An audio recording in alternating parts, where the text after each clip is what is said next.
Bapak, Ibu, Saudara-saudari yang terkasih di dalam Kristus. Salam jumpa kembali dengan saya, Romo Adman Berkanis. Semoga Bapak, Ibu, Saudara-saudari dalam keadaan sehat walafiat. Saya akan menemani kalian sepanjang hari ini dengan renungan yang akan saya suguhkan pada kesempatan ini. Selamat menonton, selamat berefleksi.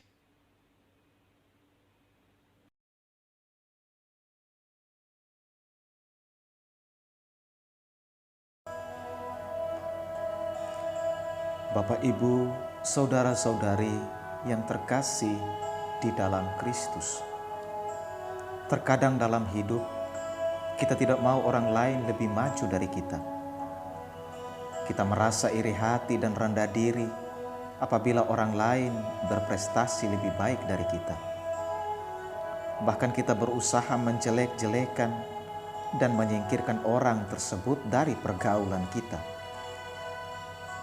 Hari ini dalam Injil terjadi perdebatan dan perselisihan antara murid-murid Yohanes dengan seorang Yahudi tentang cara atau perbuatan menyucikan. Para murid Yohanes merasa heran dan bingung tentang pembaptisan yang dilakukan oleh Yesus dan Yohanes. Mereka merasa iri dan rendah diri karena semakin banyak orang yang mengikuti Yesus. Situasi ini membuat para murid Yohanes merasa cemas. Daya tarik dan kuasa Yesus membuat semua orang pergi kepadanya, dan ini menimbulkan rasa iri.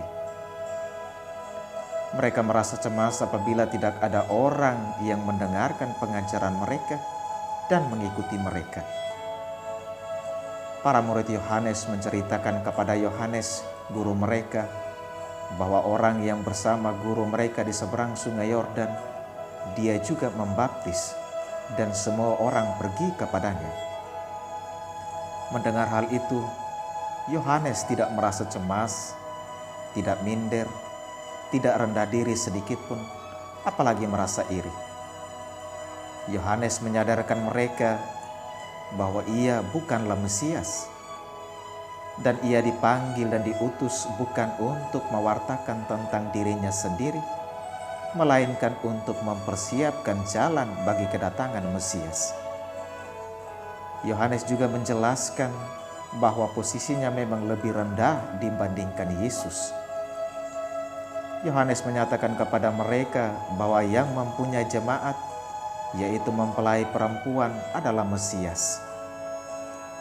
Karena Mesias adalah mempelai laki-laki, sedangkan dirinya hanyalah sahabat Mesias yang berdiri dekat dengannya dan sangat bersukacita mendengar suaranya. Itulah sukacita Yohanes, dan sukacitanya itu penuh. Yohanes menyadari dirinya sebagai hamba Tuhan yang memahami dengan jelas akan panggilannya. Tekad Yohanes adalah untuk memuliakan Yesus dan membuat Yesus makin dikenal oleh orang banyak. Karena itu dia mengatakan, Mesias harus makin besar, tetapi aku harus makin kecil. Yohanes mempersembahkan dirinya hanya kepada Tuhan yang dia layani dan bukan mengambilnya untuk diri sendiri. Yohanes memberi kesaksian bahwa kesaksian Mesias itu berasal dari apa yang dilihatnya dan yang didengarnya. Kesaksian Mesias bukanlah kesaksian palsu, melainkan kesaksian yang benar. Itu berarti siapa saja yang menerima kesaksian Mesias, ia mengaku bahwa Allah adalah benar. Yesus Sang Mesias adalah utusan Bapa yang menyampaikan firman Allah, karena Allah telah mengurapi dia dengan roh-Nya yang tak terbatas. Bapa sangat mengasihi Mesias putranya, dan kepadanya telah diserahkan segala sesuatu. Orang yang percaya kepada Yesus diselamatkan, beroleh hidup kekal. Tetapi orang yang menolak dan tidak taat kepadanya akan dihukum oleh Allah. Bapak, Ibu, saudara-saudari yang terkasih di dalam Kristus. Kebangkitan Kristus mengubah para rasul. Kebangkitan Kristus semakin memantapkan iman para rasul. Kebangkitan Kristus sekaligus menyadarkan para rasul bahwa beriman kepada Kristus tidaklah sia-sia.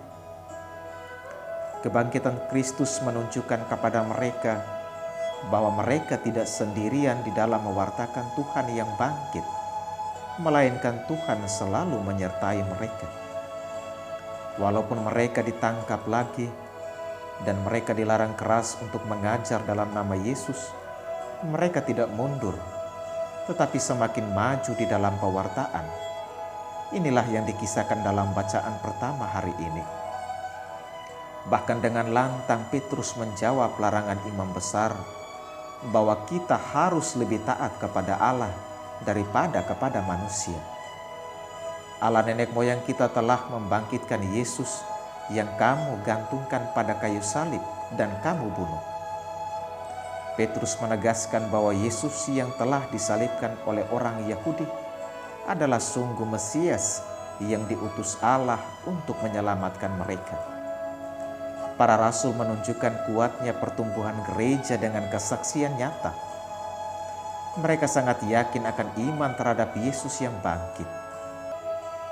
Mereka memberitakan bahwa Yesus, Sang Mesias, telah ditinggikan oleh Allah menjadi pemimpin dan juru selamat, supaya orang Israel dapat bertobat dan menerima pengampunan. Mereka itu adalah saksi dari segala sesuatu. Mereka sangat yakin bahwa Roh Kudus bersama mereka, menyertai mereka. Allah mengaruniakan Roh Kudus kepada orang yang taat kepadanya. Mereka memberikan sindiran yang pedas bahwa karena mereka taat kepada Allah, maka dikaruniai Roh Kudus. Sedangkan orang Yahudi yang tidak taat, tidak dikaruniai Roh Kudus.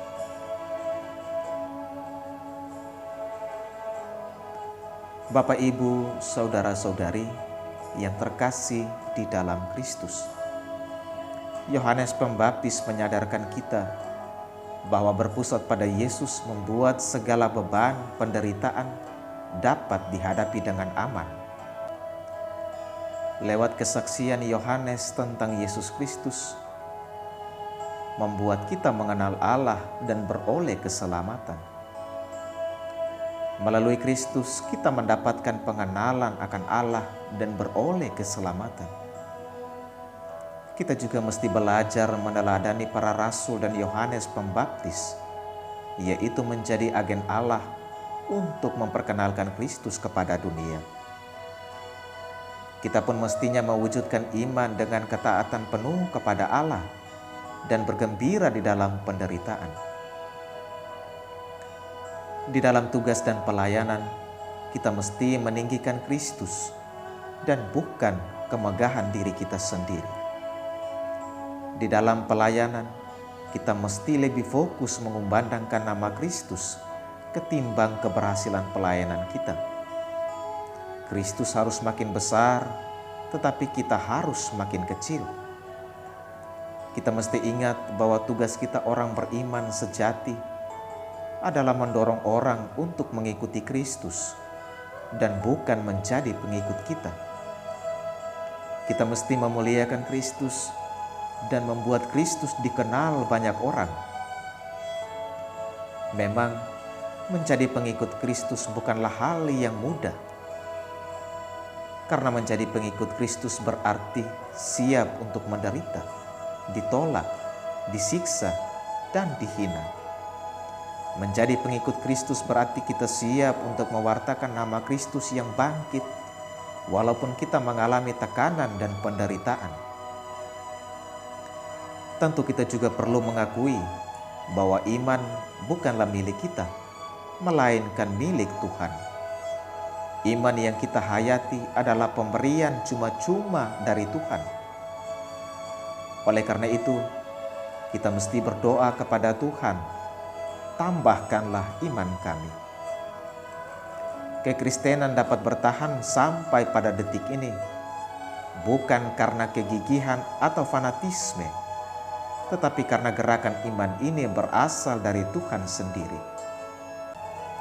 Kita juga mesti bersyukur bahwa melalui kesaksian para rasul membuat gereja mampu melintasi zaman, walaupun diderah oleh berbagai penderitaan dan gempuran terhadap iman yang bisa menghancurkan. Hanya Kristus yang dapat memampukan gereja untuk bisa bertahan sepanjang zaman. Pertumbuhan iman Kristen tidak selalu mulus, tetapi selalu ada tekanan, penolakan, dan penderitaan. Namun, justru makin berat tekanan, iman Kristen makin bertumbuh subur. Tekanan penganiayaan dan penyiksaan tidak menghancurkan gereja, tetapi menyucikan dan semakin menumbuhkan gereja.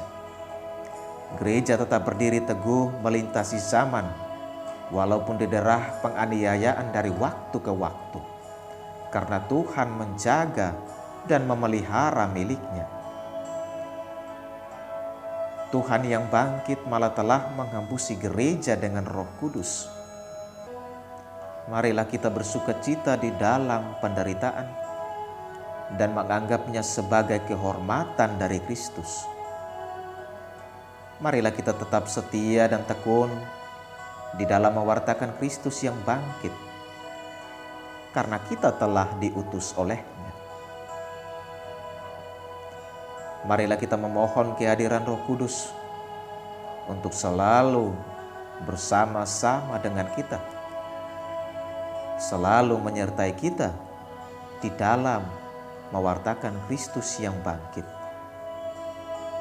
Marilah kita memohon kekuatan dari Roh Kudus agar kita mampu menghadapi segala tantangan, penderitaan, dikala kita mewartakan Kristus yang bangkit. Akhirnya, kita harus sepakat dengan apa yang disampaikan pemazmur. Orang yang tertindas berseru, dan Tuhan mendengarkan. Amin. Selamat pagi dan selamat berkarya. Jaga kesehatan dan stay at home. Salve. Tuhan memberkatimu sekalian.